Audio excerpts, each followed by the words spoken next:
semuanya, apa kabar? Semoga semua dalam keadaan baik ya. Di video kali ini, kami akan membahas mengenai adanya pembebasan pajak penghasilan atas dividen di masa pandemi COVID-19. Namun, sebelum itu, perlu kita ketahui apa itu dividen. Dividen itu adalah salah satu keuntungan yang bisa kita peroleh ketika berinvestasi saham. Lalu, dari mana sih datangnya dividen tersebut? Jadi, suatu usaha pada dasarnya dibangun karena ingin mendapatkan sebuah keuntungan. Nah, dari keuntungan tersebut, ada dua hal yang bisa dilakukan oleh pemilik perusahaan. Yang pertama, labanya bisa ditahan untuk diinvestasikan kembali di perusahaannya. Dan yang kedua, keuntungan tersebut dapat dibagi-bagi ke seluruh pemegang saham tersebut, yang biasa dikenal dengan dividen. Nah, setelah tahu apa itu dividen, kita mau kasih tahu juga nih kalau ada beberapa jenis dividen. Pada umumnya, dividen dapat dibagi menjadi 5 jenis, yaitu yang pertama, dividen tunai, di mana perusahaan akan membayarkan dividennya dalam bentuk tunai kepada semua pemegang saham berdasarkan jumlah sahamnya yang dimilikinya. Uang tunai yang dibagikan tersebut disimpan di rekening bank pemegang saham sesuai kepemilikannya. Yang kedua yaitu dividen saham, merupakan dividen yang dibayarkan kepada pemegang saham dengan mengeluarkan saham baru di perusahaan.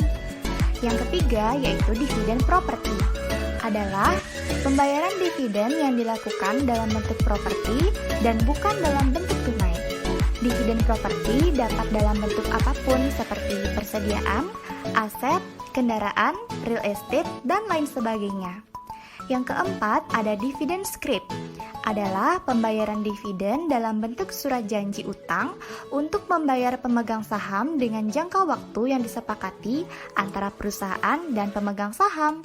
Dan yang terakhir adalah dividen likuidasi, adalah dividen yang mengembalikan modal awal yang dikontribusikan oleh pemegang saham sebagai ekuitas perusahaan.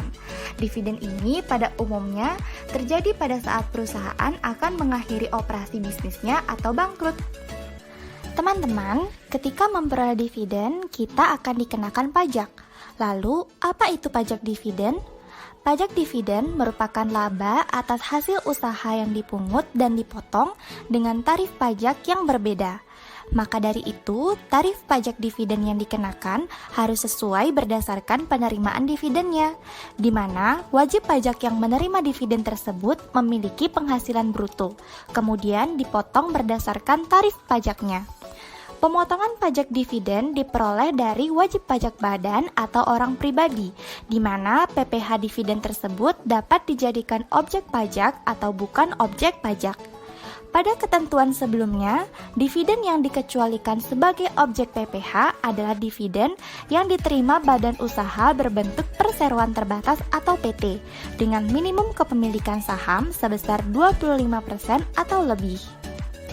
Dalam dasar hukum Undang-Undang Nomor 36 Tahun 2008, ada 3 pasal yang mengatur pemotongan dan kondisi dividen yang menjadi objek pajak dan terkena pajak penghasilan. Yang pertama, ada PPh Pasal 4 Ayat 2 yang menyatakan bahwa dividen yang diterima atau diperoleh wajib pajak orang pribadi dalam negeri dikenai PPh sebesar 10% dan bersifat final. Yang kedua, ada PPh Pasal 23, menyatakan bahwa penerima penghasilan dividen ini merupakan wajib pajak dalam negeri dan bentuk usaha tetap. Potongan untuk laba ini sebesar 15% dari jumlah dividen. Yang ketiga, ada PPh Pasal 26, menyatakan bahwa penerima penghasilan dividen merupakan orang pribadi yang tinggal di luar negeri, perusahaan di luar negeri yang mengoperasikan usahanya melalui bentuk usaha tetap di Indonesia, serta perusahaan di luar negeri yang menerima penghasilan dari Indonesia tanpa melalui bentuk usaha tetap. Tarif pemotongan pajak penghasilannya sebesar 20% atas jumlah bruto dividen. Tahukah kamu, sejak tanggal 1 Maret 2021, pemerintah memberikan kabar menggembirakan bagi pasar modal Indonesia, yaitu dengan memberikan relaksasi pembebasan pajak penghasilan atau PPh atas dividen yang diterima wajib pajak. Keputusan ini tertuang dalam Peraturan Menteri Keuangan Nomor 18/PMK 03/2021 tentang pelaksanaan Undang-Undang Nomor 11 Tahun 2020 tentang Cipta Kerja di bidang pajak penghasilan, pajak pertambahan nilai, dan pajak penjualan atas barang mewah, serta ketentuan umum dan tata cara perpajakan. Regulasi turunan dari Undang-Undang Cipta Kerja ini telah ditandatangani oleh Menteri Keuangan Sri Mulyani dengan tujuan untuk mendorong investasi di pasar keuangan maupun pada sektor real. Nah, teman-teman, dengan adanya kebijakan pembebasan pajak dividen ini ternyata memberikan dampak bagi perekonomian kita loh, baik itu dampak positif maupun negatif.